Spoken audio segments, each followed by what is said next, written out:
Good morning and welcome. I'm Lise Grande and the head of the United States Institute of Peace, which was established by Congress in 1984 as a public, nonpartisan national institution dedicated to preventing, mitigating, and resolving violent conflict abroad. On behalf of the Institute, we are honored to welcome His Excellency Abdul Momen, the Foreign Minister of Bangladesh, to USIP. His Excellency was appointed to his position as Foreign Minister in 2019, after being elected to Parliament the year before. Minister Momen served as Bangladesh's permanent representative to the United Nations in New York from 2009 to 2015, and is a renowned economist, having served as the chair of the Department of Economics and Business at Framingham State University in Massachusetts. As we celebrate the 50th year of the partnership between Bangladesh and the United States, we want to honor the important role Bangladesh has played in advancing the cause of international peace. Bangladesh has made major contributions to nearly every UN peacekeeping effort during the last decades, and is today the world's largest contributor to UN peacekeeping forces, with over 6,000 personnel deployed around the world. The partnership between the United States and Bangladesh is based on a shared vision of prosperous democracy, rule of law, basic human rights for everyone, and security cooperation. The partnership is broad and deep. Last spring, Her Excellency Prime Minister Sheikha Hasina participated in the Leaders' Summit on Climate Change organized by President Biden.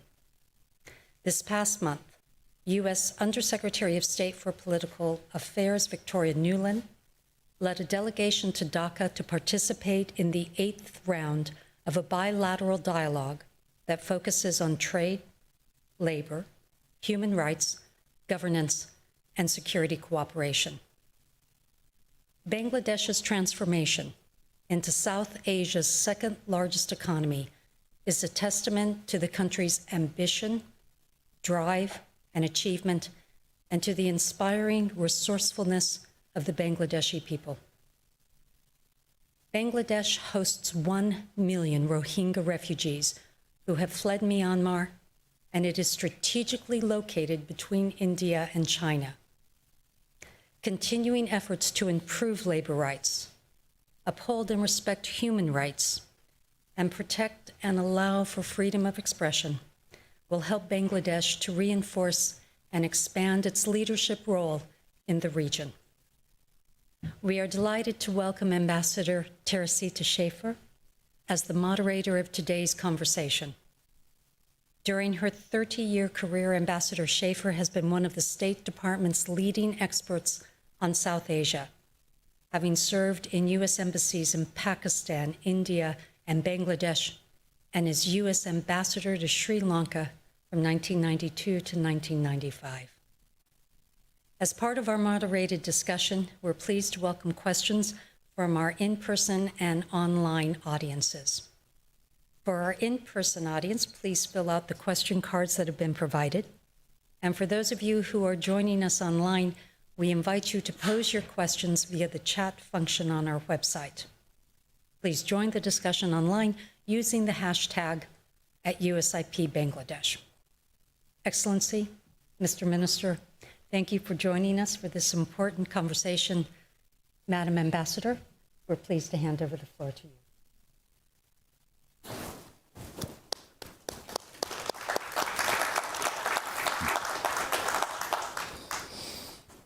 Thank you so much, Lise, and it is a special pleasure for me to moderate this program.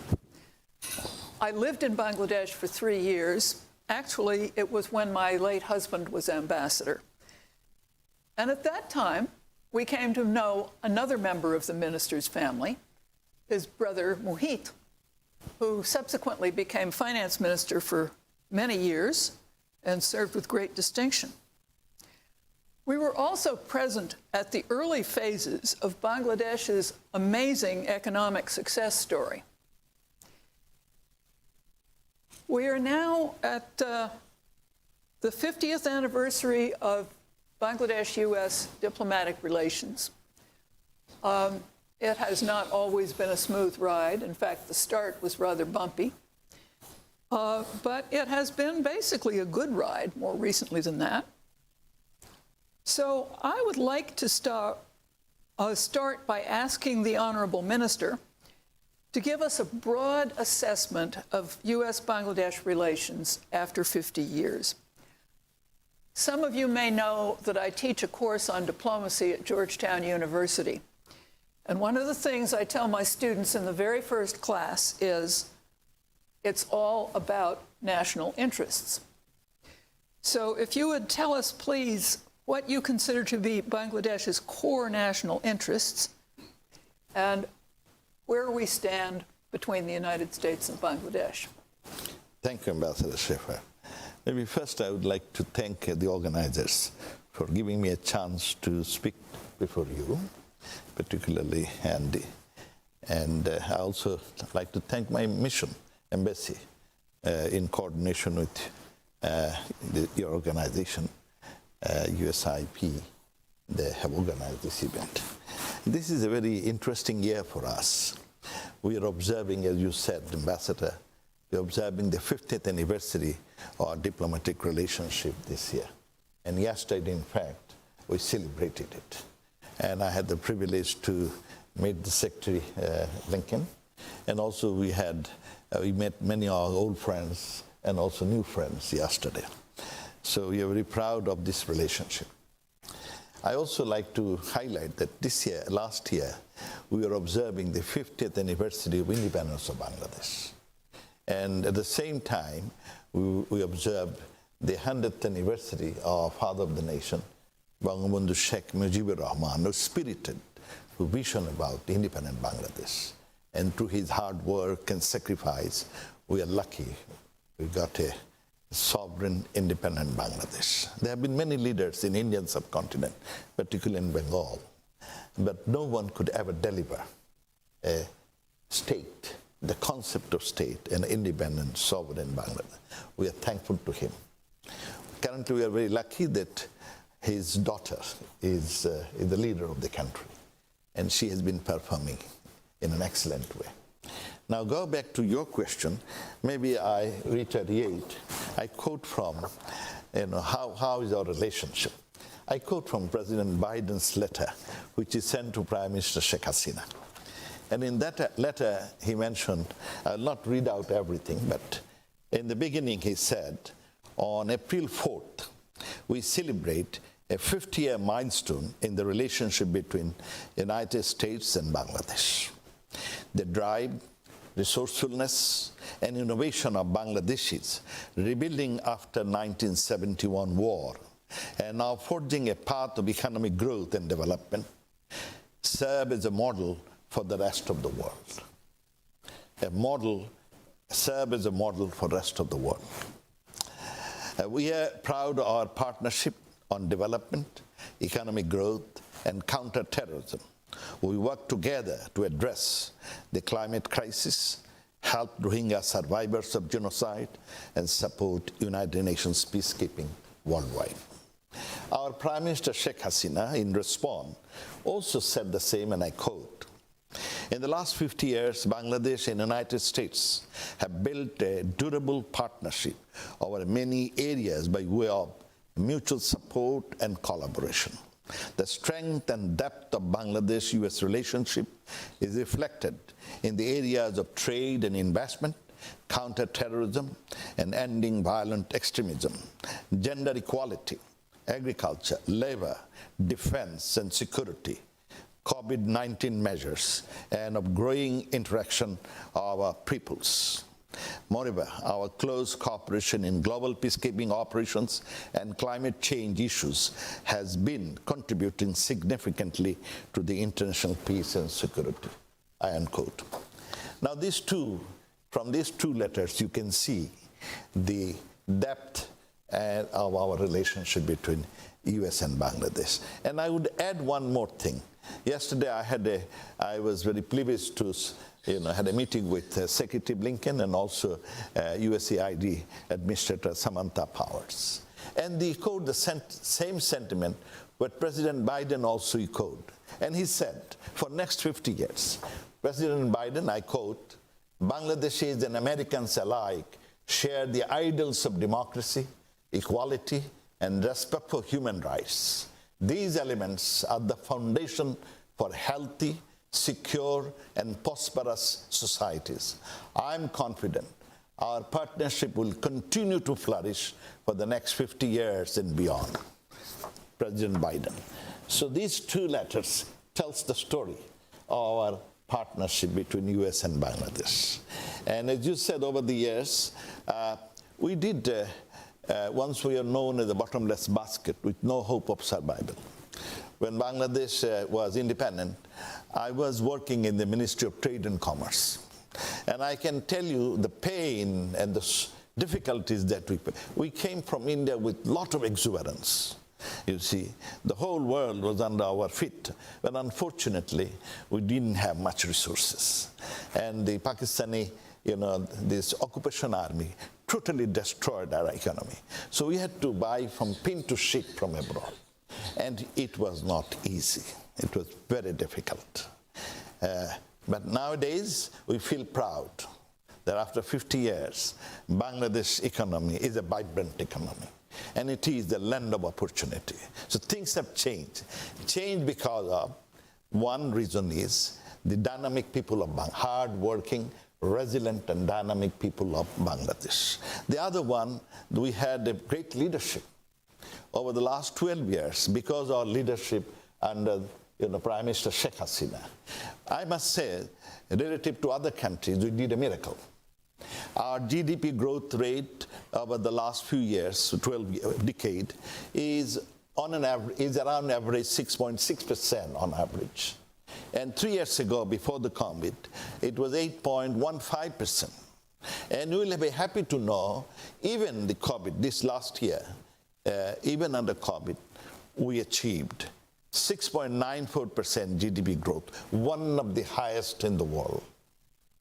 And this is possible because of leadership commitment, targeted approaches, and the spirit among the Bengali nationhood that they want to achieve the goal of their father of nation. Bangabandhu not only created independent, sovereign Bangladesh, he didn't have enough time to build the country, but he imbued in us, you see, a spirit that we live by it. The spirit is, he wanted Bangladesh a prosperous country. We call it Sonar Bangla.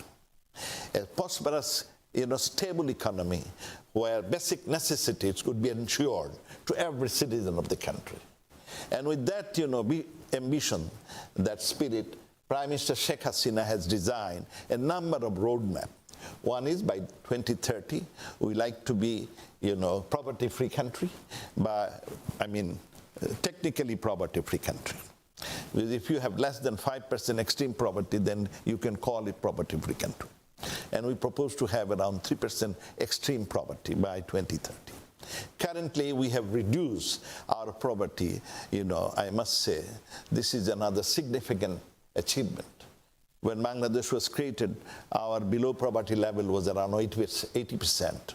And now it is around 20.5%. And we propose to reduce the extreme poverty by 3%.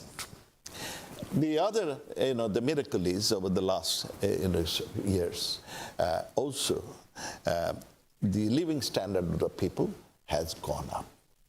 And longevity has improved. Currently, we have almost 99% school enrollment. And we were very lucky that Prime Minister Sheikh Hasina could achieve 100% services of electricity to every household. This is a miracle because this is a tool for productivity. So we did very well. A country which had no reserve, foreign exchange reserve. Now we are pleased to have around $48 billion reserve. So the country is doing well. We have achieved significant achievement in all the social indicators. More so vis-a-vis our neighbors, we did pretty well. So we are in a trajectory of development. As the country is developed, You see, our living style has improved. The aspiration of people has gone up. And more so in this digital, interdependent country. The people's aspiration has gone up. They want to have better infrastructure. They want to have better living standard. And here, an opportunities are coming up. Here we have a role to play. The U.S. has a role to play. USA over the last 50 years, they are our single country largest trading partner. Our trade between two countries around $9 billion a year, one of the highest in the single country trading. And our American investment in Bangladesh is the highest, cumulative investment highest in Bangladesh.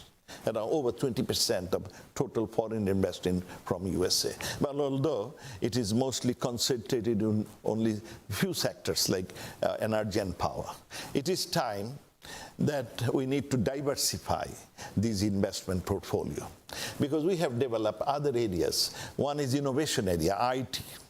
This is an area where US can invest and be a winner because we have a large number of around 700,000 registered freelance IT experts, and American company can take advantage of it.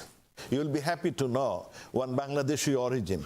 Here he lives in USA, but he developed initially PayPal, and then he's a partner of creating YouTube, which is so popular. So they have the innovativeness, the creativity, and therefore I think this is an area where US and Bangladesh can work in partnership, and it would be a win-win for both the countries. And I would ask that, this is an area they can think of investing. But government is creating around 28 high-tech parks, and we welcome American investment in all those high-tech parks. The necessary ingredients is there. You'd be happy to know that Bangladesh has two great resources. One is manpower, young manpower, hardworking, diligent. They may not have university degrees, but they are quick learner. They can catch up things very quickly. You can see it here in US also. The other one, we have plenty of waters. And if we can manage our water, we can do marathon. So these are areas we need, expertise from US, our friendly countries. Now, the other area where US can, at this time, think of investing in Bangladesh, it is in the pharmaceuticals. I lived in this country over 33 years, and I know how expensive, even with the insurance, it was pretty high to buy the regular drugs. I had blood pressure, so I had to buy the blood pressure medicine each month. And I know how expensive it is. But in Bangladesh, they have the state-of-the-art pharmaceuticals, and you can produce the products at a relatively comfortable price. So it is time for US, maybe they can have partnership in the pharmaceuticals. They can produce their product back in Bangladesh, sell it to US consumers at affordable price. I'm saying so because, this is a great worry for every household. So this is an area where Bangladesh and USA can work. We have also an infrastructure area. We need US investment. We have a vast ocean front. And that is, we would like USA to come forward and invest in the blue economy, because we don't have much expertise in that. And the other beauty, if they come to our Bay of Bengal, you see, Bay of Bengal is an epicenter. I follow my colleague, Ambassador Tariq Karim. The Bay of Bengal is the epicenter. So if USA invests there, then it could ensure our goal. We want the Indo-Pacific should be free, open, inclusive, and open for navigation of all countries without any encumbrances. And US invests there in the Indo-Pacific. They can also help us to ensure our goal of ensuring free, open, inclusive Bay of Bengal. So we would welcome, so country is doing well in terms of economy, in terms of growth, we are doing well. And as regards our relationship with U.S., you see, the relationship between U.S. and Bangladesh is based on principles and values. We share the same value. We share the values of democracy. And I must tell you, the Bangladesh was created when people's voice was denied. If you remember in 1970 election, when my party, Awami League, got the majority. In then East Pakistan, this party got, out of 169 seats, it got 167. In all Pakistan, out of 300, our party got the majority. But unfortunately, the minority party, which only secured 81 votes, they claimed that they should govern the government because a Bengali must not govern the country. So when this was being arranged by the military junta, Bangladeshi people, rank and file, spontaneously started the movement of independence. This is how. So our country was built on the perception of, democracy and ensuring human rights. So U.S. also believes in democracy, also human rights. You have 250 years of experience of practicing democracy, yet at times we see there is hiccups even in the U.S. democracy. We had only 50 years. Out of 50 years, we were ruled by military and military-backed technocratic governments for almost 18 years. So we got only a few years of democratic praxis. So we are not perfect. And democracy is continuously evolving process. And we're working hard. Last, these 12 years, Sheikh Hasina has achieved one miracle. She has stabilized the democracy. Every year, as per the routine, there has been elections. Participation in election is huge. On an average, 72 plus people voted in the elections, which is uncommon here. And enthusiasm is there. Even the women, they are coming forward. There are more women voters. We have our institutions. There were some, weaknesses in the institution over the years. We have rectified them. For example, earlier in the past government, they created many ghost voters, 12 million ghost voters. Now, Sheikh Hasina's government has created, photo ID with a biometric photo ID. Now you cannot cheat. You cannot have ghost voters.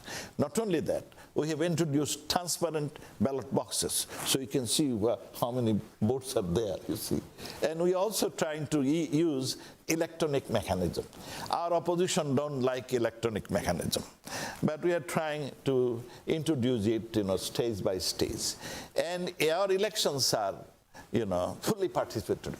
All parties join in the election, even the one big opposition party, whose always main job is to criticize. They don't, as a party, they don't contest in the election. They stay away from public. They are afraid of public, but they contest as an independent candidate. Many of them win. In my own district, I'm elected from the Awami League party, the member of parliament. And the mayor of the city has been elected from the other party, the BNP. So we are very accommodative, and we are working together.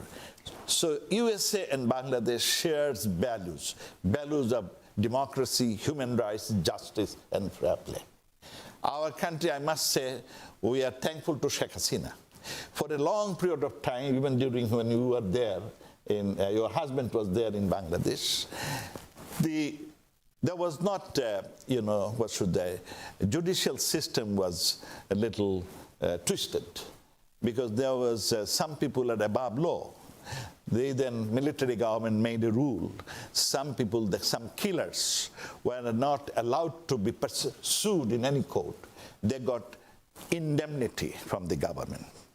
Thanks to Sheikh Hasina, she has changed that rule. Now, no one is above law, and law is applied to everyone in blind faith. Mr. So this Minister, has been done. I wonder if I could follow up on a couple of things you said. Okay. I was delighted, I must say, to hear you start off with this great description of the Bangladeshi economy, which is one of the most unsung success stories as far as your international audience is concerned.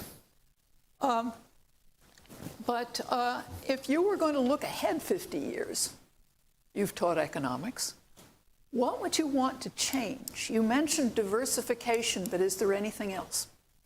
Now, we want diversification. We want more private-public partnership.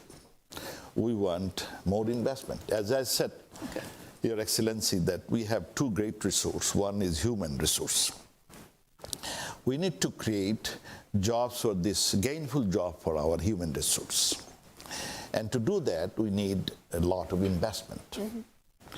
And here, we want to, invite everyone. Investment not in one few sectors. I want a very varied portfolio of investment. Not only from one country, from all across. So this is one goal we have. I have termed it as an economic diplomacy. In my economic diplomacy, I have 5 components. The first component is, in order to provide jobs, gainful jobs to our people, I want to have more investment and a diversified portfolio from across the world. Second, I have to help improve our trade. Currently, our trade is basically concentrated in one item, ready-made garment. I need to diversify it, and also I have to have more countries buying our products. So I need that thing also. Third, I need gainful, of course, employment of our people, both home and abroad. And the fourth, I want transfer of technology. Even today, whenever there is monsoon or flood, thousands of people get uprooted from their homes for river erosion, global warming, this additional salinity and all those. But in the USA, you have a great technology. As a result, you don't have that much river erosions. So I need that.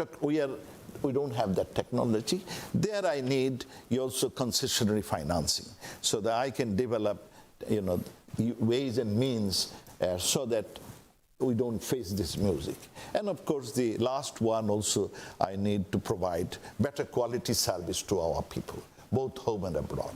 And there, like in the business, for example, ease of doing business is still, we are little off the mark. Our ranking is pretty bad. This is an area we need some technical support, and so that we can help improve our ease of business. Our even neighbors like Thailand, their ease of business is much superior to that ours. And we need help from others. In USA, if there is 100%, if there is, let's say, $100 million intention to invest, you materialize $100 million investment. In Bangladesh, unfortunately, I did a study a few years ago, around 20 years ago. If we have intention to invest for 100 million, the result is around 5 million is the reality. So we need to improve our situation. Here, we are, as I said, we are still in a working process. And we need help and support for our friendly countries. So next 50 years, I look forward. More that's U.S. involvement. That's an ambitious agenda, and Bangladesh is no stranger to ambition. Yes. So that's great. We do have ambitions. Could I shift gears a bit and talk a bit about the geopolitical position of Bangladesh? You're sitting right next to India, which is very large, which was midwife to your independence, and which is the big neighbor. Of course. We know something about being the big neighbor. I know. But India has troubled relations with China and a live border problem. The United States, which you've just been talking about, also has troubled relations with China. China is an increasingly important partner for you. How do these three angles intersect for you? Thank you for this question. You see, we believe in the principles that our father of the nation gave us. Friendship to all, malice towards none. And he also said that you should help your neighbors. Your neighbors is most important. We are lucky that we have two big neighbors. One is India, the other is China. India is we have a rock-solid relationship with India. Many Indians also blood shed for our independence. We can never forget that. and they're the one who provided shelter. In 1971, when half of the population was displaced from their homes, around 10 million took shelter in neighboring India. It is not only the Indian government, even the common people supported us, helped us. We can never forget that.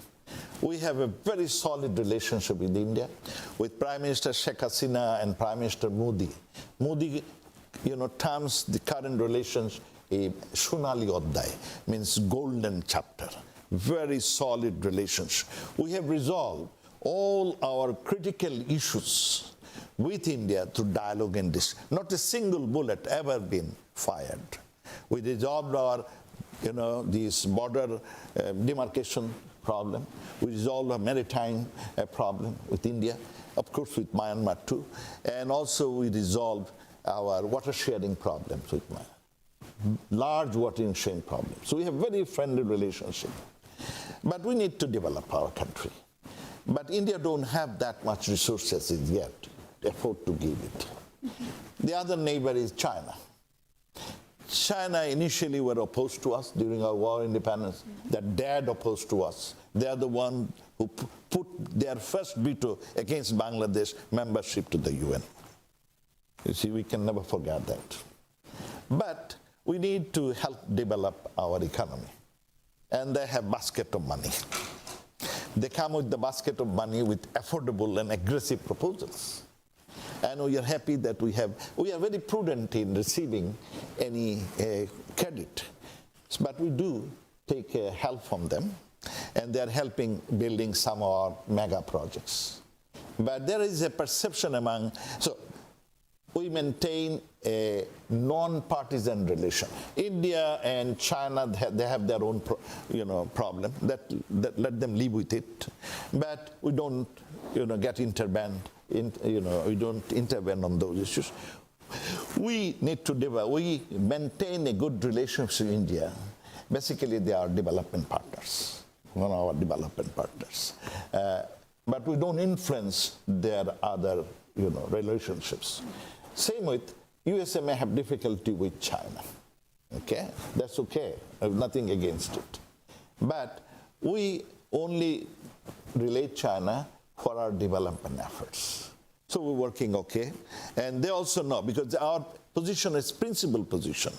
It's a principal position that in the area of democracy, in the area of human rights, we don't compromise. But in the area of development, we take, even India takes money from China. They don't have good relationship yet, they borrow from China. This is a very strange world. So as you said in the beginning, that foreign policy is for national interest. So we also try to follow US policy. The foreign policy is national interest. So moving a little bit further from home, Russia, the war in Ukraine, which I do call a war. I noticed that Bangladesh has abstained in all of the UN votes.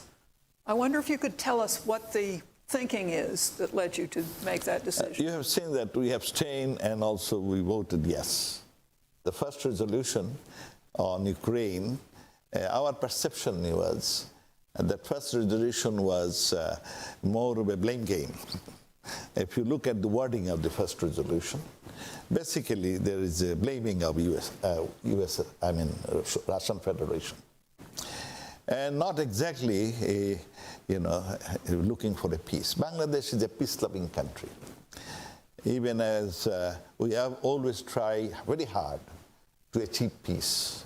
Our father of the nation said Bangladesh will imitate across the nation the message of peace. And he said, peace is imperative for development. Peace and stability is imperative for, we follow that. So we want peace. We are number one in UN peacekeeping missions. That's not all. Our commitment to peace is so much so that we passed a resolution in the UN. All 193 countries, passed this resolution. The resolution is culture of peace. We believe that there has been violence, there has been terrorism, there has been war, and a huge number of people are being uprooted from their homes, becoming refugees. This is because only reason, because there is a spread of venom of hatred against one group against the other.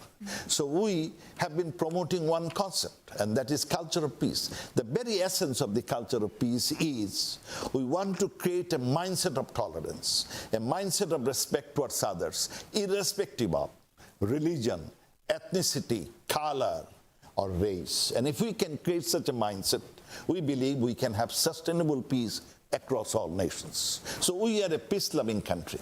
In the first resolution, it was a blame game. And Russia is an old friend.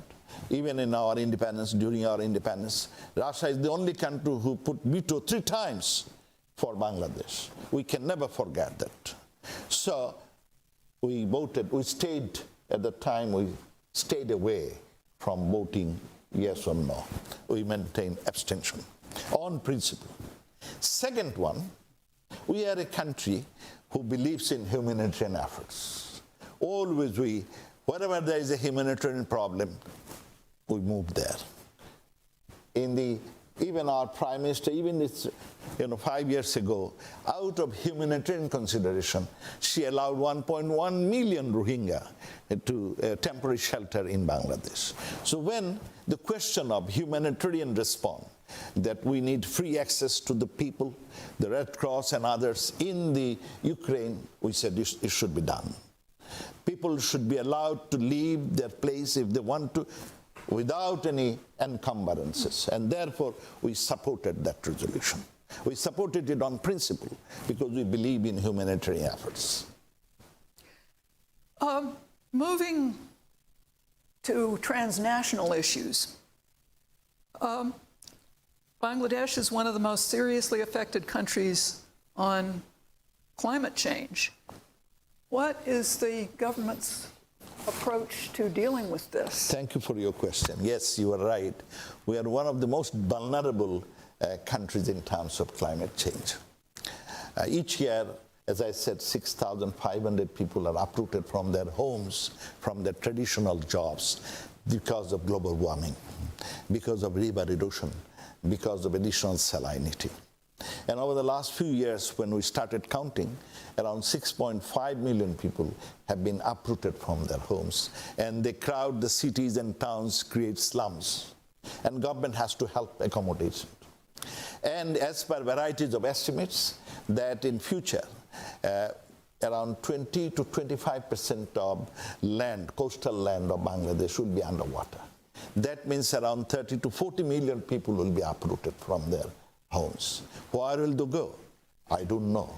Bangladesh is the most densely populated country. We have around 2,900 people per square mile, while we have around 40% per square mile. And to give you an example, I always say in Iowa State, it is pretty around close to Bangladesh, or say Wisconsin, it's close to Bangladesh in terms of geography. In Iowa, you have 3.5 million. In Wisconsin, you have around 6 million people. But we have 165 million plus. So you can see the enormity of problem. So question is, we want to save this planet Earth. We have only one planet. So Bangladesh is the leader. Currently, we are the president of Climate Vulnerable Forum, a forum of 55 nations, almost half of the world population. What do we want? We want to save this planet Earth. In order to save this planet Earth for our future generation, we need to follow Paris Agreement. What it means, we want all the abusing countries, the carbon emissions countries, they should take aggressive they should have aggressive NDCs in such a way so that global temperature remained not above 1.5 degrees centigrade. So this is one, our leadership has been trying very hard. Prime Minister Sheikh Hasina is very eloquent on that. Secondly, in the Paris Agreement, our development partners agreed to provide $100 billion a year for the climate fund. Unfortunately, till today, not a single penny has been, earmarked for climate change. We want this money should come forth, not 100 billion, more than 100 billion, because we have to save this planet Earth. And you see this, and it is not a big issue. Annually, we spent around $2,300 billion for defense expenditure to increase the security of people. But unfortunately, I don't know how much security is improving.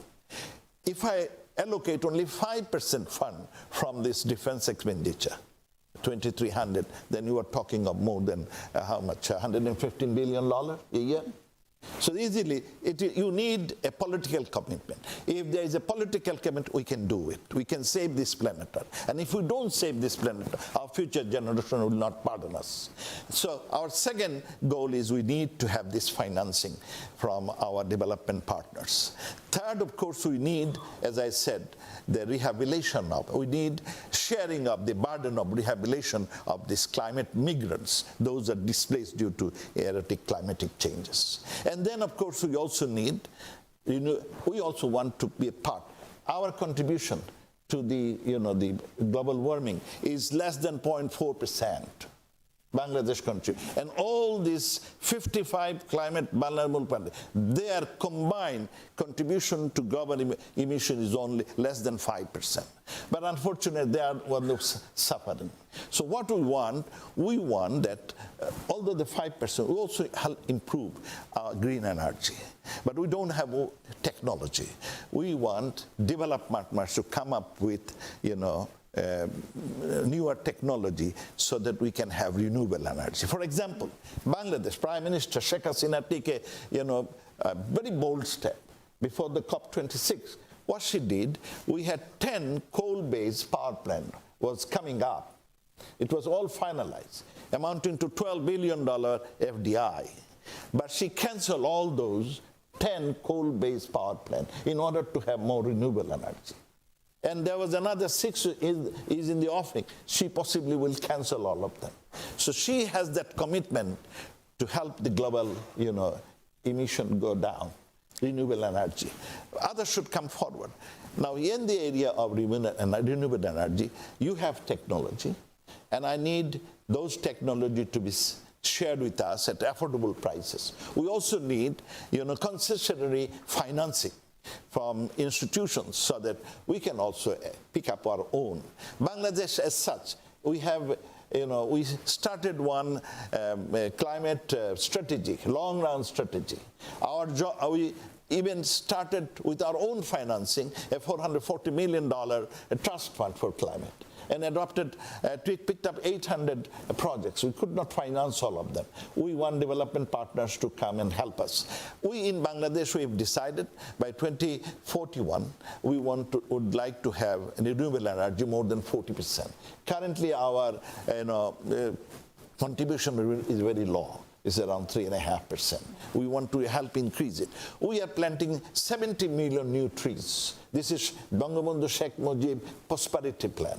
We have adopted it, and we have already planted 30 million. We want to, have 70 million. I have a proposal yesterday. I also speak to Samantha about that. Then we wanted to have USA can feel proud of it. We want to have a project that would be for both mitigation and adaptation, and it will be a carbon sink for the whole world. We want to create something. We discussed about it, and I'm so happy that she says she will send her team for a technical study. I'm thankful to her and the USA. So Bangladesh alone cannot do it. We are the big boys, but you see, the actors are, the polluters are, who are they. They should come forward. They should come forward, and we should create a public awareness across the world so that they listen to us. Many years ago, when I was visiting, this Robert Kennedy's graveyard, and there is a little thing, I cannot coin the word, but he said, If you fight for a right cause, then someone else will join. Then another will join. Then another will join. And when many millions join, then the tyranny, the house of the tyranny, the walls of the tyranny is sure to collapse. So I believe if we can a global public awareness to save this planet Earth, then those are the polluters. They will come down and will listen to us. And I want, you are the leader. USA is the leader. And I'm so happy. I'm thankful to US, particularly Biden administration and Senator Kerry for rejoining the climate discourse. This is a great thing for USA. We salute you. And you have to create this public awareness that we must save this planet Earth. And therefore, the greatest polluters should listen to us, and we should force them. Mr. Minister, we have an audience here, and we have a much larger audience on Zoom. And we have a growing number of very interesting questions from them. So I think I should start moving down through the list of questions. And the first one is, there have been increasing concerns about the stifling of dissent in Bangladesh, especially with the Digital Security Act. What is Bangladesh doing to preserve the space for dissent, which is so important to democracy, which is, after all, one of the foundations of the country? This is a very good question. You see, as I said in the beginning, we are a working process. We created one law that is digital DSA that you mentioned. Yeah. It has certain weaknesses also. We admit it. And if you see, we are trying ourselves to eliminate those weaknesses. But it is essential, because with the new global, the cyberspace, we need to have some security. Because at times, in the cyber social media, you put up a false issue. And this Digital Security Act is mostly to issues that are communal in nature, that can create public resentment and difficulties. Relevant to it's not to curb the freedom of press. Remember, it's not to curb it is. I give an example. There's someone wrote a piece in the social media stating that affecting your religion, that Holocaust is not reality. This is a game. Now, this will create a big issue, because this is an established fact, and that guy has made a statement like this. Other people get upset. In our part of the world, if you write that, the prophet is fake or something like that, and people get upset, it will create a lot of resentment in the community. To stop this type of, comments or what we have developed DSA rule, so that people stay away. And also guarantee individual. You are an individual, but they made false accusations against you. If you're a public figure, that's welcome. We don't mind. If you're a public figure, you are there to be criticized. But if you are a private person, they made all false things. There you need to be guarded. In USA, Your Excellency, you will share with me that here I have freedom of speech, but does not allow me to go to a movie theater or a conference room and shout, bomb, bomb. You see, I cannot do that. If I do, police will take care of me.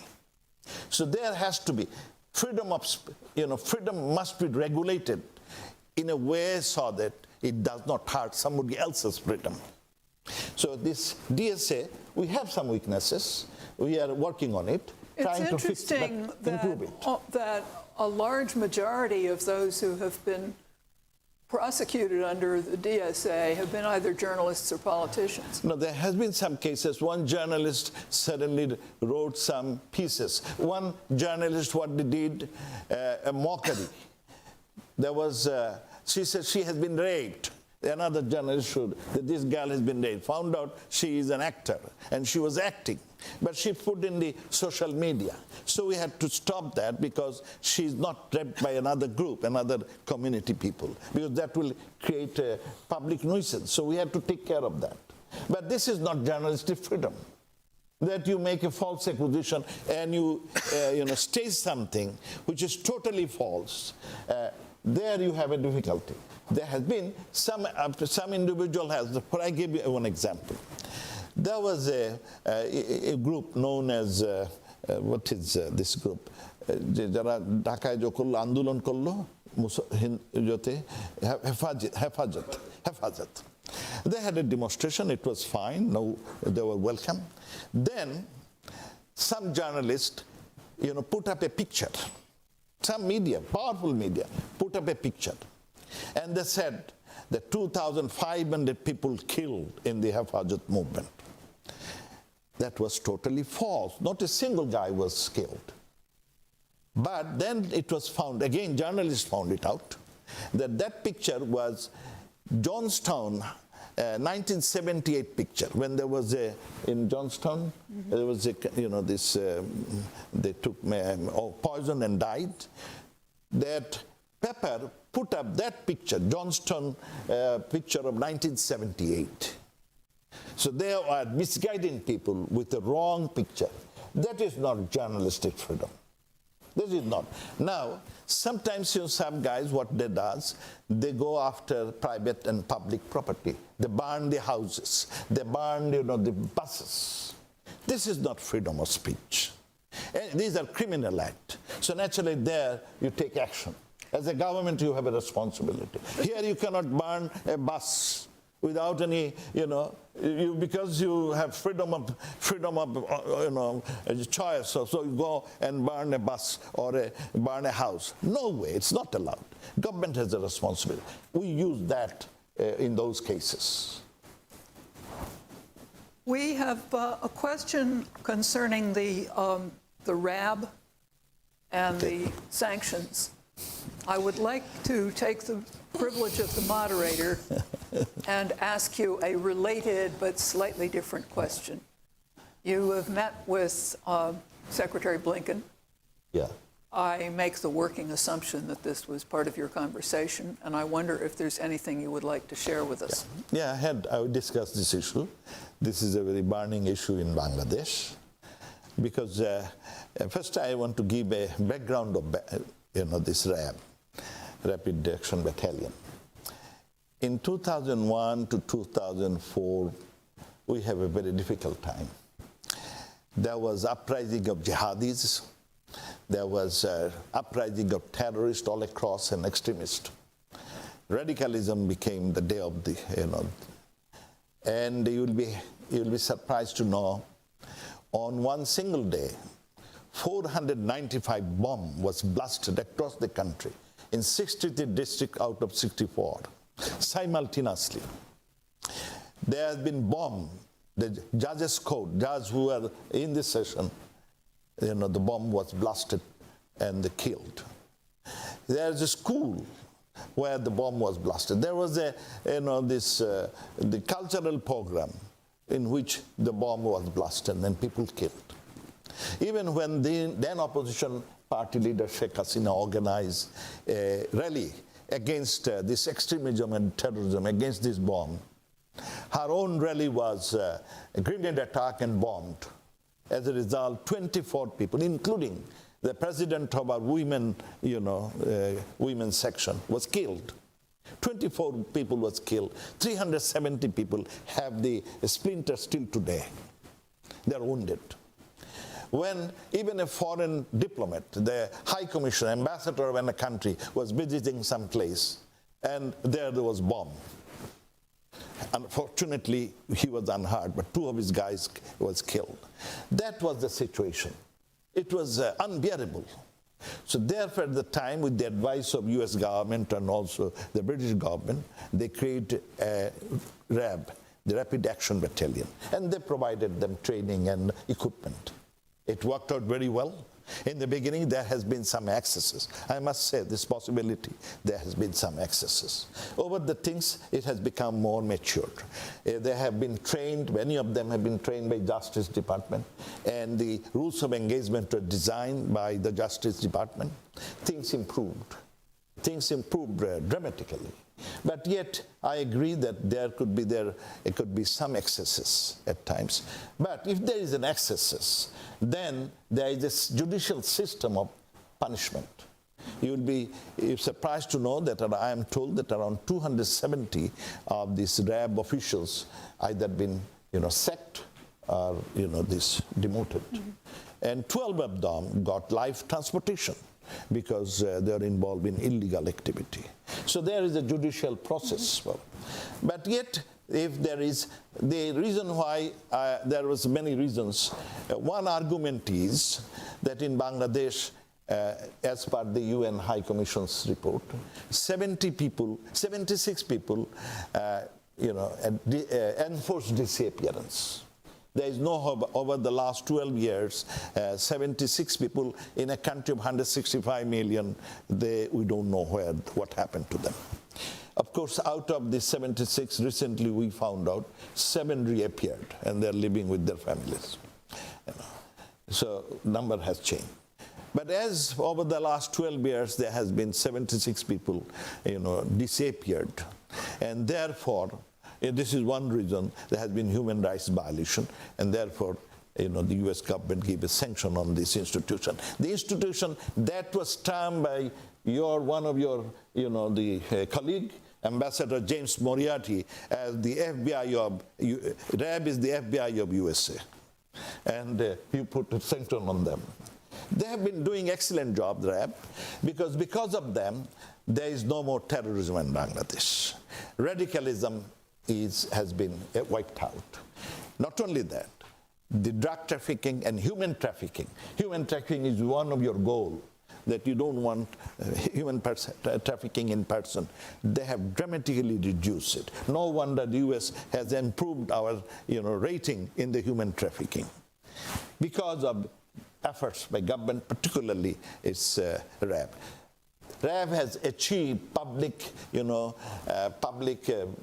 acknowledgement. Public like RAB. I can tell a little story. In my district, one guy was killed in a police custody. And then the case was given to another section of police to do the inquiry. The parents of that guy who killed, they said, why don't you put RAB in it? I said, why?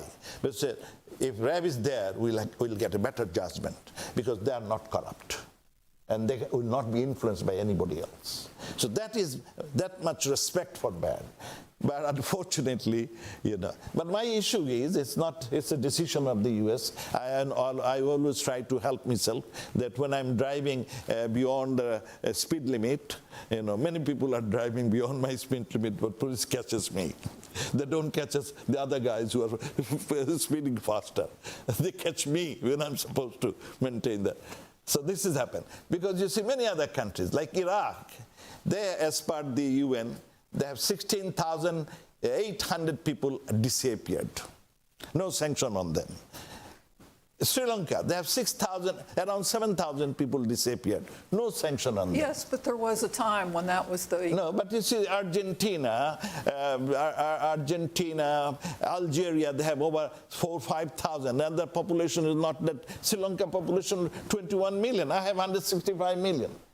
But anyway, that's a judgment of the U.S. But I thought, it is up to them to look into, re-examine it, and we'll be happy, as I made this point, we'll be happy if they withdraw, at least from the institution, because this institution is doing an excellent job, and this sanction is creating, the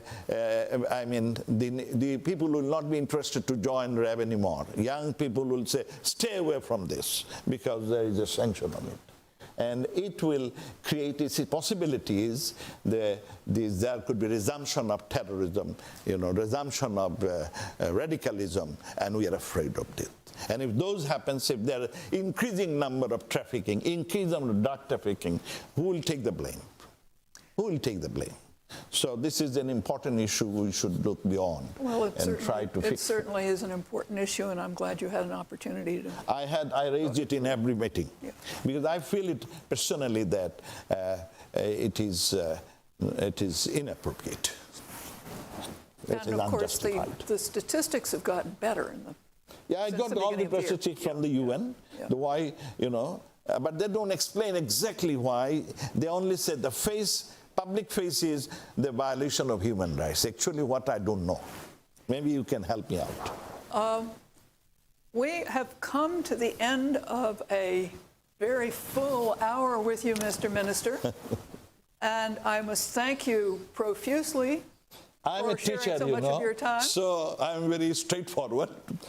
Many diplomats may not like it, but being a teacher, you see, I have the habit to tell the truth, whatever I feel like. Well, I haven't been a teacher for nearly as long as you have, but I can understand your attachment to the profession. And I would like to thank those who have joined us both online and in person, and to thank you for coming to USIP on what I realize is a very crowded visit to the United States. I wish you all the best for the next 50 years. Thank you, Ambassador, and look forward to see you sometime in Bangladesh also. Inshallah. Thank you.